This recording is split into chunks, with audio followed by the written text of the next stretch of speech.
Pai, do Filho e do Espírito Santo. Amém. Ave Maria, cheia de graça, o Senhor é convosco. Bendita sois vós entre as mulheres. Bendito é o fruto do vosso ventre, Jesus. Santa Maria, Mãe de Deus, rogai por nós, pecadores, agora e na hora de nossa morte. Amém.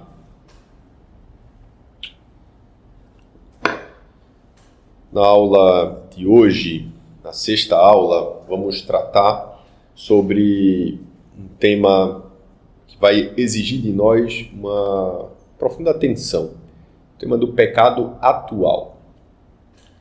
Mas antes de lidar propriamente com o pecado, comecemos pelos efeitos que ele produz na alma.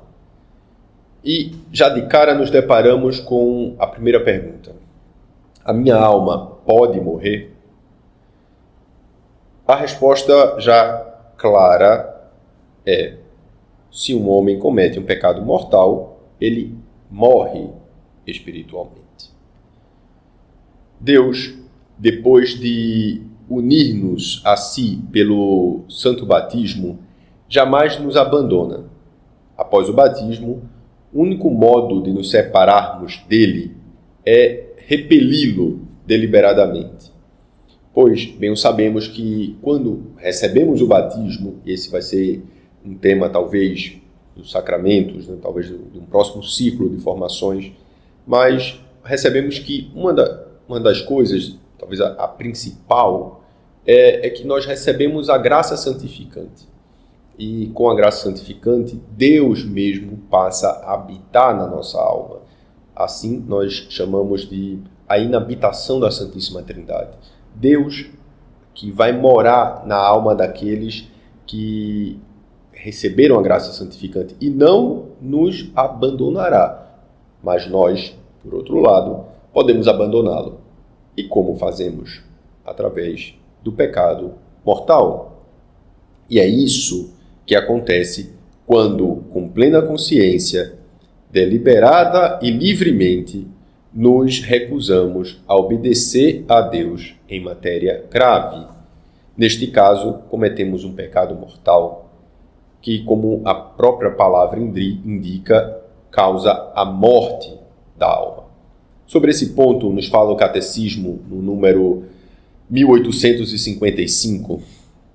Pecado mortal destrói a caridade no coração do homem por uma infração grave da lei de Deus. Desvia o homem de Deus, que é o seu fim último e a sua bem-aventurança, preferindo-lhe um bem inferior. Isso não significa dizer, quando falamos de morte da alma, significa dizer que a alma, víamos nas primeiras aulas, que uma das características de uma realidade espiritual, que é a alma, é a sua imortalidade. A alma não vai morrer, não vai desaparecer.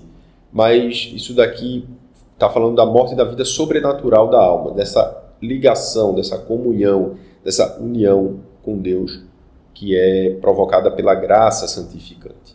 Isso é perdido, rompido, não por Deus, volto a dizer, mas por aqueles que cometem pecado mortal. A graça de Deus flui ao seu redor, mas não pode entrar nele, ou seja, de um homem que comete pecado mortal. O amor de Deus toca-o, mas não penetra. Perdem-se todos os méritos sobrenaturais que o pecador havia adquirido antes do seu pecado. Todas as obras boas praticadas por ele, todas as orações pronunciadas, todas as missas oferecidas, os sofrimentos padecidos por amor a Cristo, absolutamente tudo é varrido em quem se peca. Nesse momento que se peca, né? Esta alma em pecado mortal perdeu sem dúvida o céu.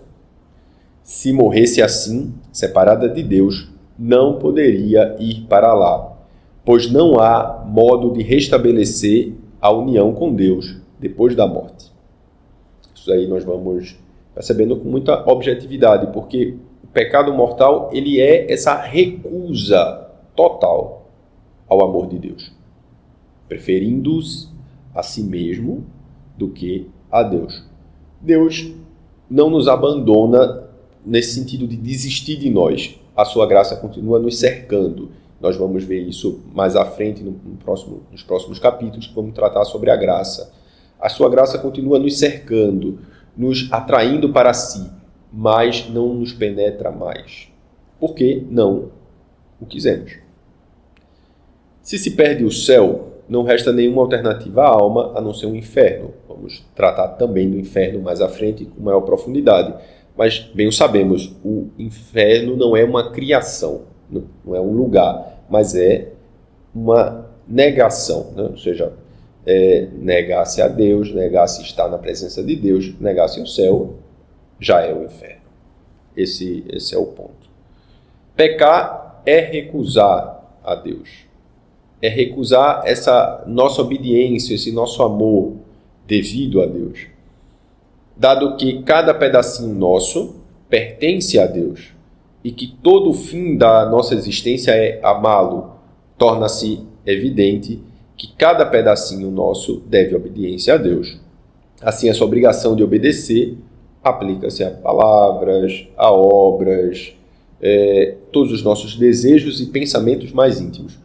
Por isso que dizemos no ato de contrição da missa, numa das fórmulas, justamente, né? Confesso a Deus Todo-Poderoso, a vós, irmãos e irmãs, pequei muitas vezes por pensamentos, palavras, atos e omissões. Por exemplo, e aqui é evidente que podemos pecar não só fazendo o que Deus proíbe, esse pecado de ação, como deixando de fazer o que Ele ordena, o pecado de omissão. É pecado roubar, mas também é pecado não pagar as dívidas justas. É pecado trabalhar servil e desnecessariamente aos domingos, mas também o é não prestar a Deus o culto devido, faltando à missa nos dias de preceito, de uma maneira deliberada. Uma ação, e aí a gente pode perguntar, né? O que torna boa ou má uma ação? É a vontade de Deus que torna boa ou má. Uma ação é boa se for o que Deus quer que façamos. É má se for algo que Deus não quer que façamos. Talvez aqui, ainda que superficialmente, voltamos àquele dilema da primeira aula. Mas olha, parece que Deus é muito controlador, que Deus está, sabe, como agindo como aquele ventríloco, né? Aquele boneco de ventríloco que vai sendo controlado, ou uma marionete, né? Que quer, de certa forma, privar a nossa liberdade. Porque como entender que sou livre se eu só pratico uma coisa boa se eu fizer o que Deus quer? Que liberdade eu tenho? Né?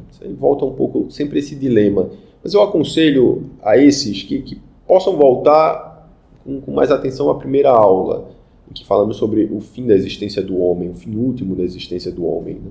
Ali nós tratamos com especial relevo sobre essa questão, esse dilema da liberdade humana. Mas cumprir agora tratar sobre isso é dizer simplesmente que Deus quer aquilo que é melhor para nós. Ponto. E fazendo o que Deus quer, estamos ao mesmo tempo nos realizando perfeitamente. Talvez sempre me ocorre esse exemplo da mãe que proíbe o filho de pôr o dedo na tomada. É uma proibição. Mas é uma proibição que é para a sobrevivência daquele filho. Pois caso ele coloque o dedo na tomada, ele pode levar uma descarga elétrica muito forte e pode morrer, inclusive. Por isso, ela vai proibi-lo de fazer aquilo. Ela vai, inclusive, monitorá-lo até, em certa medida, né? Tem uma pena, caso ele tente fazer aquilo ou ele coloque o dedo. Né? Mas isso não significa dizer que a mãe vai tratar o filho como um objeto, tolher a liberdade. Mas ela está preocupada que ele viva. Deus também está preocupado que a gente tenha vida, uma vida sobrenatural. Deus está preocupado com a nossa sobrevivência sobrenatural, né? Por isso ele tem ali os mandamentos que são nada mais, nada menos do que ali, eu sempre gosto de pensá-los, né, como caminhos que nos levam à nossa plena realização, que se dá nessa plena comunhão com Deus, o caminho dessa plena felicidade.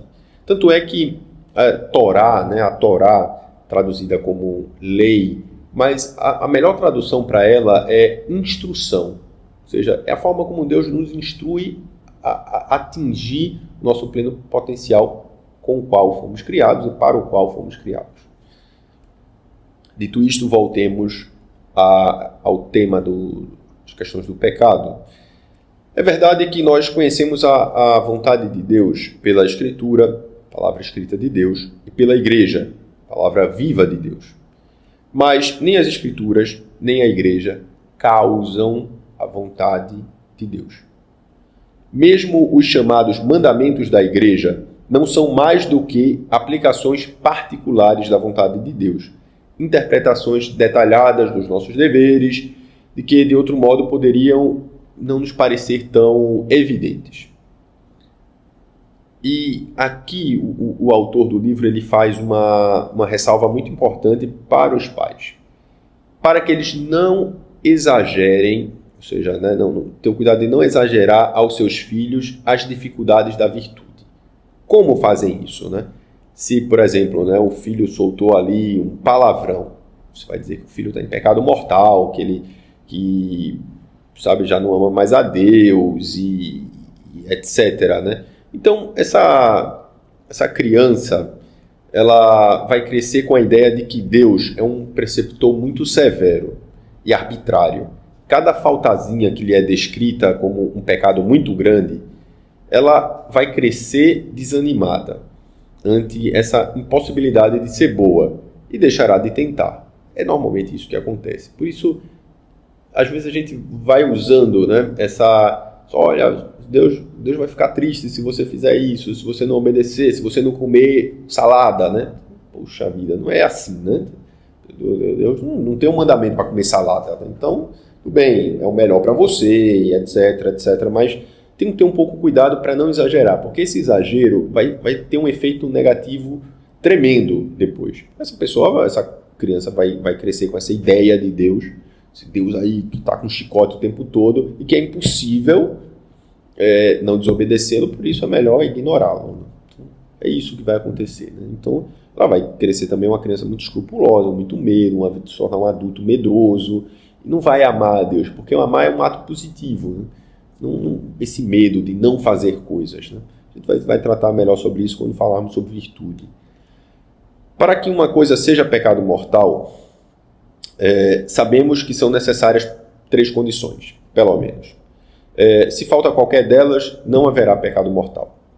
Em primeiro lugar, e antes de mais nada, é matéria. Né? A matéria tem que ser grave, ou seja, tem que ser algo realmente que é pecado. Né? Não é pecado mortal dizer uma mentira infantil, mas já o é prejudicar a reputação alheia com uma grande mentira. Não é pecado mortal roubar uma maçã ou uma moeda, mas já o é roubar uma quantia apreciável, ou aqui ele usa esse exemplo de atear fogo numa casa. Né? E aí a gente vai percebendo essa questão da proporcionalidade, mas tem a matéria mesmo, né? A matéria de pecado, né? Matéria objetiva de pecado.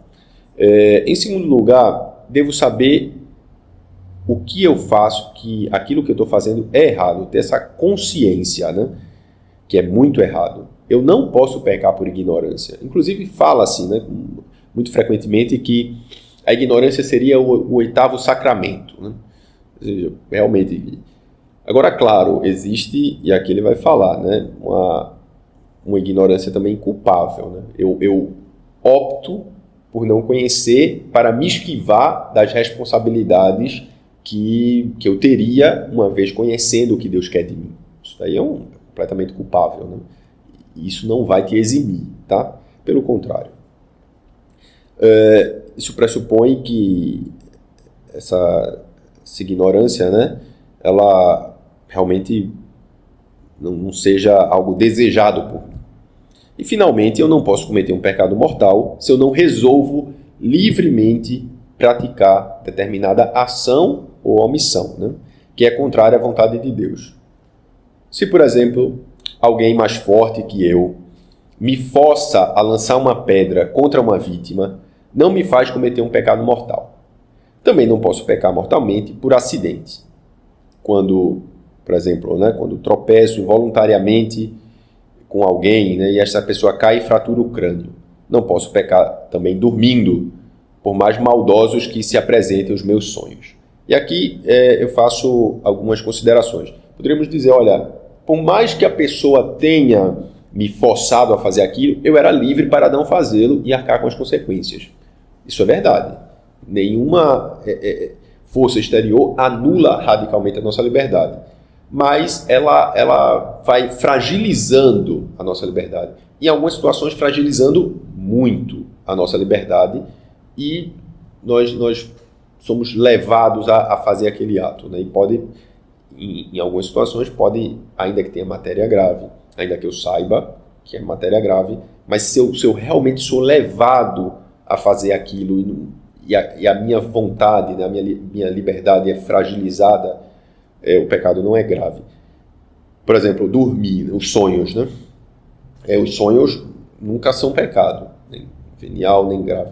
Agora, quando eu vou alimentando antes de dormir pensamentos para condicionar o sonho, isso pode acontecer. Não sei se isso já se passou com você aí que está nos assistindo, mas óbvio, isso pode, eu posso direcionar o sonho, ver determinado tipo de coisa, pensar em determinado tipo de coisas para direcionar meu sonho. Aí realmente é pecado, não o sonho, mas aquilo que eu fiz anteriormente a ele. Então, para que você entenda um pouco isso. E o acidente também não, porque eu ainda envolvi no acidente automobilístico que provocou a morte de alguém, ou então um grave dano àquela pessoa.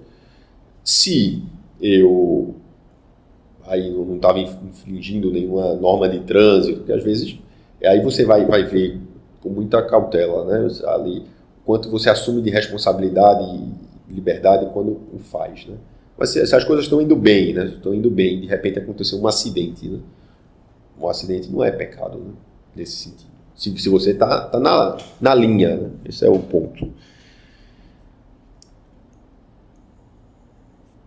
E aqui o Catecismo fala no número 1857 a 1859 que para que um pecado seja mortal, requerem-se 3 condições ao mesmo tempo. É pecado mortal todo pecado que tem como objeto uma matéria grave, o que é cometido com plena consciência e deliberadamente. A matéria grave é precisada pelos 10 mandamentos, segundo a resposta de Jesus ao jovem rico. Não mates, não cometas adultério, não roubes, não levantes falso testemunho, não defraudes ninguém, honra teu pai e tua mãe. A gravidade dos pecados é maior ou menor. Um assassinato é mais grave do que um roubo. A qualidade das pessoas lesadas também entra em consideração. A violência exercida contra os pais é, em si, mais grave do que a exercida contra estranhos. Os mandamentos, se tudo der certo, vai ser também um dos objetos de um ciclo de aulas. Eles estão ordenados por grau de gravidade. Então, há uma hierarquia, naturalmente, entre os pecados. E também, até naquele mesmo mandamento, pode ser algo mais grave, menos grave, a depender da pessoa que é lesada, como, por exemplo, aqui ele fala. A gravidade pode ser maior ou menor. O pecado mortal, ele requer pleno conhecimento e pleno consentimento. Pressupõe o conhecimento do caráter pecaminoso do ato, da sua oposição à lei de Deus. Envolve também um consentimento suficientemente deliberado para ser uma escolha pessoal. A ignorância simulada e o endurecimento do coração não diminuem, mas aumentam o caráter voluntário do pecado. Às vezes a gente vai querer driblar a coisa, O pecado mortal, ele também, e para que a gente entenda, que ele é essa completa separação de Deus. É demasiado horrível para que possamos tomá-lo com leviandade, utilizá-lo como arma na educação das crianças, ou reduzi-lo ao nível da irreflexão ou das travessuras infantis. Entender isso, olha, o pecado mortal é uma coisa muito séria, para que a gente fique chantageando as crianças na educação. Então, calma, há outros meios, há meios eficazes, né? Há muitas formas de se educar a criança, não tem nenhuma criança nasce com um manual de instruções, os pais sabem bem disso, mas, olha, temos que ter cuidado com uma certa pedagogia do terror, né? Então, tem que ter, claro, disciplina, tem que ter uma ordem na coisa, mas a coisa tem que ser propositiva, assim, realmente por amor, né? Levar a criança a fazer o bem por amor ao bem, não por temor ao castigo, não por temor ao mal. Mas cada pai aí vai sendo auxiliado com a graça de Deus e com boa disposição para assim fazê-lo. Não é fácil, é óbvio. Uma segunda pergunta que se nos apresenta nesse cenário de estudo sobre o pecado atual é: quais são as raízes do pecado? É fácil dizer se tal ou qual ação é pecaminosa, mas não o é tanto dizer se tal ou qual pessoa pecou. Aqui é um pouco mais difícil, talvez essa seja uma das partes mais difíceis nessa questão da teologia moral, né? É ver um pouco, julgar a malícia de cada pessoa, né? Nesse sentido. Por exemplo, né? Se alguém se esquece que hoje é festa de preceito e não vai à missa, o seu pecado é apenas externo. Interiormente, não teve intenção de comportar-se mal.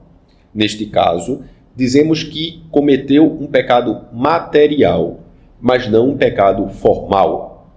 Existe aí uma obra má, mas não uma má intenção. Lembrando que, para ter um pecado mortal, nós precisamos ter uma vontade deliberada, ou seja, uma intenção clara de cometê-lo. Seria supérfluo e inútil, nos fala o autor, mencioná-lo na confissão, ou seja, que não foi um pecado mortal. Mas também é verdade o contrário. E aqui é interessante, né? E mostra um pouco a complexidade desse campo na teologia. Uma pessoa pode cometer interiormente um pecado sem realizar um ato pecaminoso. Valendo-se do mesmo exemplo, por exemplo, se alguém pensa que hoje é dia de preceito e voluntariamente decide não ir à missa sem razão suficiente, é culpado do pecado de omissão dessa missa, mesmo que esteja enganado e não seja dia de preceito. Vou dar um exemplo da quarta-feira de cinzas, que muitas pessoas pensam ser dia de preceito e não o é. Se você pensa que é dia de preceito e deliberadamente, sem razão suficiente, decide não ir à missa, configura-se um pecado, né, grave nesse sentido. Por quê? Porque o pecado, voltamos ali retroagindo, né, a definição do pecado, que é essa grave recusa de dar esse amor a Deus, de obedecer a Deus, né? Então, se há em você essa vontade deliberada de recusar o amor a Deus, de optar por si mesmo, de romper essa comunhão com Deus, essa comunhão será rompida. Ou um outro exemplo, né? Se um homem rouba uma grande quantia de dinheiro e depois percebe que roubou o seu próprio dinheiro, interiormente cometeu um pecado de roubo, ainda que realmente não tenha roubado. Em ambos os casos, dizemos que não houve pecado material, mas formal. E, naturalmente, esses dois pecados têm de ser confessados. É exatamente isso, né? Vemos, pois, que é a intenção na mente e na vontade de uma pessoa o que determina, em última análise, a malícia de um pecado. Há pecado quando a intenção quer alguma coisa contra o que Deus quer. Claro, vamos ver no decorrer dessa aula que não basta apenas a intenção. Então seria algo completamente subjetivo. Mas a intenção ocupa um papel realmente relevante aqui para determinar a malícia de um ato. Nos fala o Catecismo da Igreja no número 1756. É a intenção o que determina a malícia, mas é errado, e aí abre aspas para o Catecismo, é errado julgar a moralidade dos atos humanos considerando apenas as intenções que os inspiram. Existem atos que, por si mesmo e em si mesmo, independente das circunstâncias e intenções, são sempre gravemente ilícitos em virtude do seu objeto. O exemplo que o Catecismo nos dá é o exemplo da blasfêmia, do perjúrio, do homicídio, do adultério. Não é permitido praticar um mal para que dele resulte um bem. Isso é óbvio, né? Então, sabe, não tive intenção de matar uma pessoa, né? Claro. E aqui a gente está usando a palavra não matar uma pessoa, mas a palavra homicídio, né? Que é realmente um assassinato de uma pessoa, não algo que foi causado num acidente, por exemplo, né? Por esta razão, eu sou culpado de pecado no momento em que decido cometê-lo, mesmo que não tenha oportunidade de praticá-lo ou mesmo que depois mude de opinião. Se decido mentir sobre um assunto quando me perguntarem e a ninguém ocorre de fazer a pergunta, continuo a ser culpado de uma mentira por causa da má intenção. Se decido roubar umas ferramentas da oficina em que trabalho, mas me despedem antes de poder fazê-lo, interiormente já cometi o pecado de roubo, ainda que não tenha tido ocasião de praticá-lo. Já sou culpado disso. Você tomou essa decisão livremente, conscientemente, de cometer algo que tem matéria grave. Entende? Então você já tomou essa decisão. Ainda que não tenha oportunidade de fazê-lo, já cometeu pecado. Mesmo a mudança de decisão, ela não pode apagar o pecado. Se um homem decide hoje que amanhã irá fornicar e amanhã muda de ideia, continuará a ter sobre a sua consciência o pecado de ontem. A boa decisão de hoje não pode apagar o mau propósito de ontem. É evidente que aqui falamos de uma pessoa cuja vontade tenha tomado essa decisão. Não é tentação. Por exemplo, voltando esse exemplo do homem que decide fornicar amanhã. Uma coisa é esse homem que está sendo alvo de grande tentação, está sofrendo essa tentação e tal. E isso não é pecado. E diante dessa tentação ele diz, não vou, acabou, corre, corta, acabou. Tudo bem. Mas outra coisa é aquele que decide mesmo. Pronto, bateu o martelo. Amanhã é o dia. Vou fazer, me decidir. Não é a coisa assim, sabe, que eu estou sendo tentado, eu estou querendo fazer, mas quero, não quero. Eu sabia aquela... Não, eu quero decidir, acabou, está marcado, está feito. Pronto, só esperar o dia e a hora. Então, ainda que no outro dia a decisão mude, pondere-se e tal. Mas ali ele já cometeu o pecado, porque ele decidiu ali, voluntariamente, livremente, afastar-se de Deus. Pronto. Isso lhe bastou. E isso não quer dizer, pode dar a entender, que um ato exterior não tem importância. Seria um grande erro pensar nisso, né? Já que alguém tomou a decisão de cometer um pecado, tanto faz levá-lo à prática ou não. Então, se eu já pequei, eu vou lá e vou fazer. Pelo menos eu tenho aquela satisfação, né, que o pecado dá imediatamente. Mas, muito pelo contrário, realizar a má intenção e praticar o ato aumenta a gravidade desse pecado, intensifica a sua malícia. Isso não precisa nem falar, né? O que é mais grave? Você decidisse cometer o adultério e não fazê-lo, ou decidisse e fazê-lo. Óbvio que é fazê-lo. E isto é especialmente assim quando esse pecado externo prejudica um terceiro, como no primeiro exemplo que usamos, o roubo, ou causa o pecado de outrem, como o caso dessas relações sexuais ilícitas, ou seja, toda aquela fora do casamento, fora do matrimônio. E já que estamos falando de intenção, vale a pena mencionar que não podemos tornar boa ou indiferente uma ação má com uma boa intenção. Por exemplo, aquele famoso caso de Robin Hood, né? A intenção de ajudar os pobres é boa, mas ela não torna a má ação de roubar boa. Ou seja, os fins nunca justificam os meios. Da mesma maneira que o pecado consiste em opormos a nossa vontade à de Deus, a virtude não é senão o esforço sincero por identificar a nossa vontade com a de Deus. Deus não nega a sua graça a quem o pede. Se fazemos o que podemos, rezando cada dia regularmente, se confessando e comungando com frequência, considerando uma ou outra vez que o próprio Deus habita em nossa alma em graça, ocupamo-nos num trabalho útil e em diversões sadias, evitando as pessoas e lugares que possam pôr à prova a nossa humana debilidade, então não há dúvida da nossa vitória. É também muito útil conhecer as nossas fraquezas. E uma pergunta que devemos nos fazer e que nos é feita nesse momento do estudo é: você se conhece bem?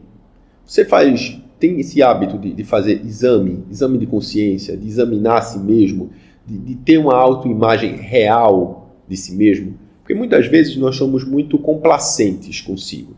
Temos uma imagem virtual, né? Tem aquela imagem ali de como quereríamos ser. Mas muitas vezes ela difere, e às vezes muito, do eu real. Por isso, você se conhece bem? Você se conhece realmente como você é de fato? Ou seja, poderíamos perguntar: você conhece ali, os autores espirituais usam muito, né? O seu defeito dominante, aquilo que é uma pedra no seu sapato sempre? Antes de mais nada, convém esclarecer uma diferença entre defeito e pecado.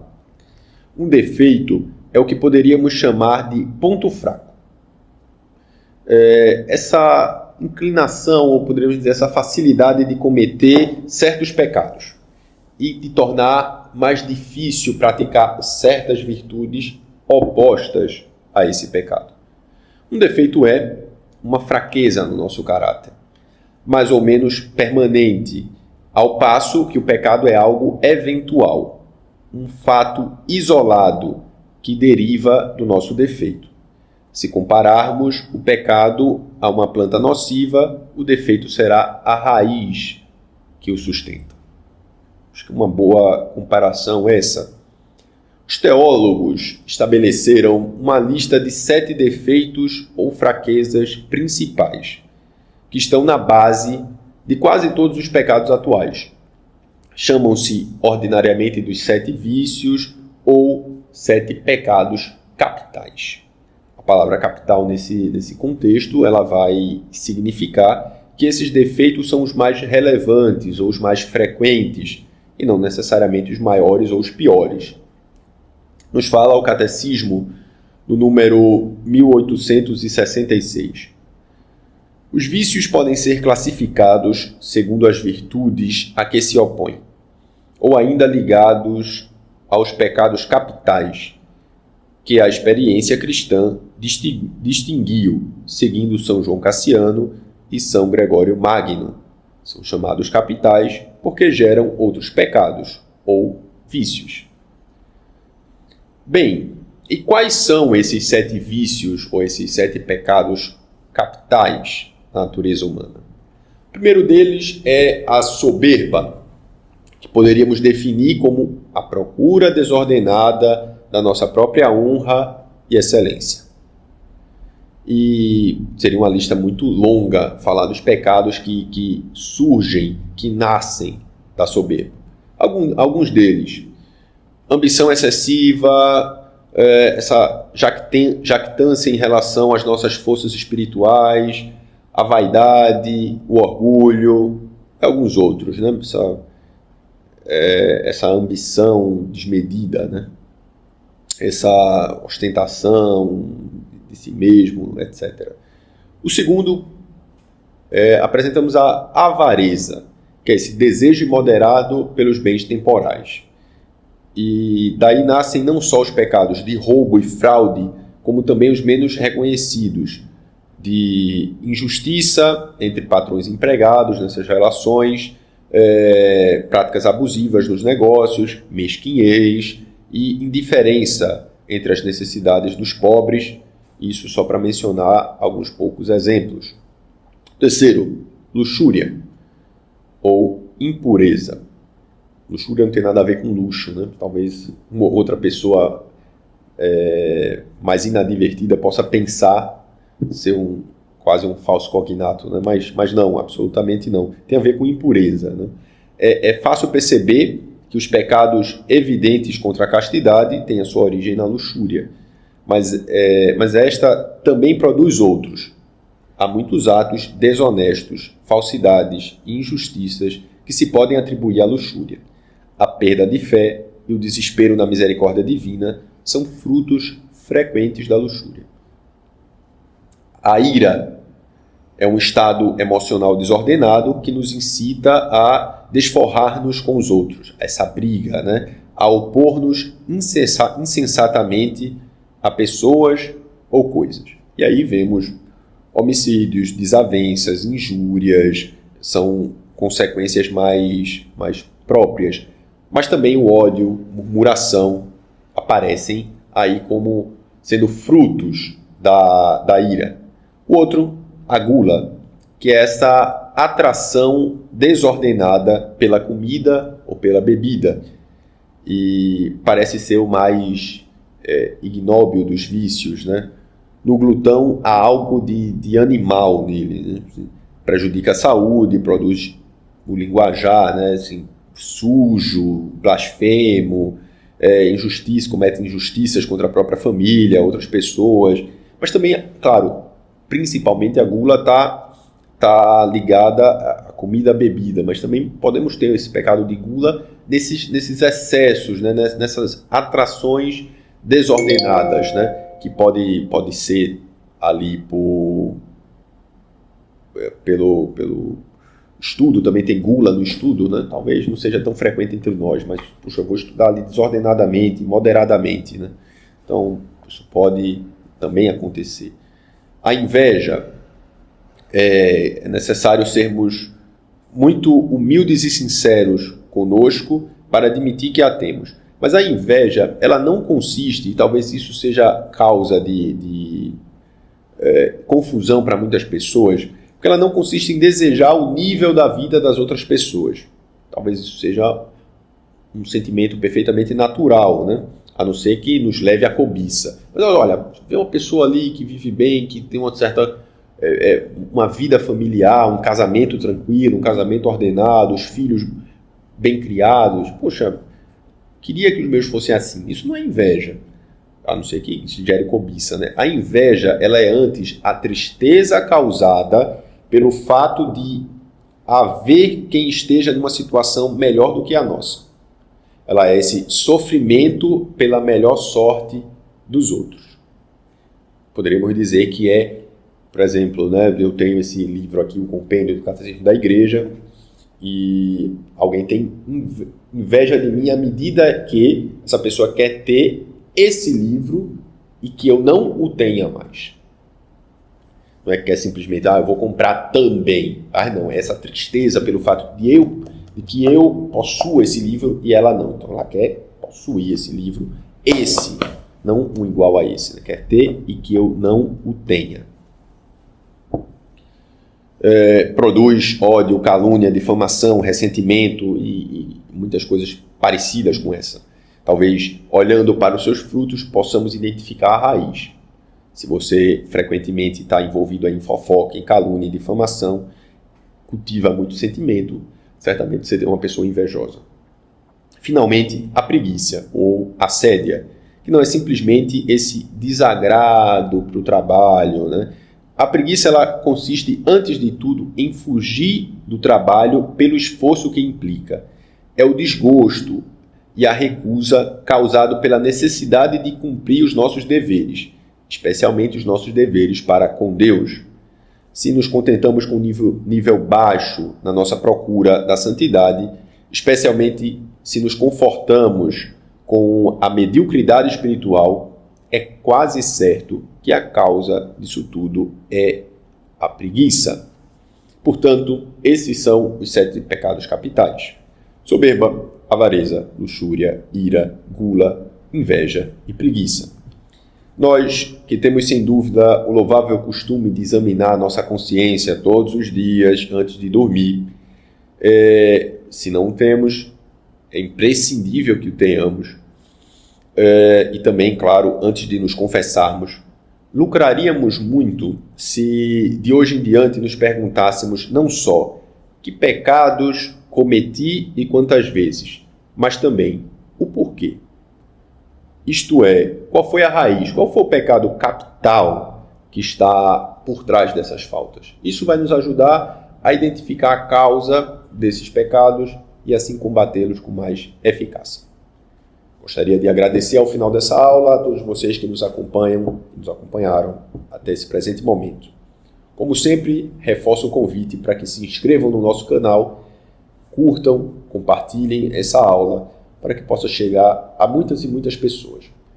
Vamos agora pedir a intercessão da Virgem Maria, Mãe de Deus e nossa Mãe, para que interceda junto ao seu Filho Jesus, para que, aprofundando-nos na doutrina, nos aprofundemos também no amor a Cristo e à Igreja. Ave Maria, cheia de graça, o Senhor é convosco. Bendita sois vós entre as mulheres, bendito é o fruto do vosso ventre, Jesus. Santa Maria, Mãe de Deus, rogai por nós, pecadores, agora e na hora de nossa morte. Amém. Deus te abençoe. Até mais.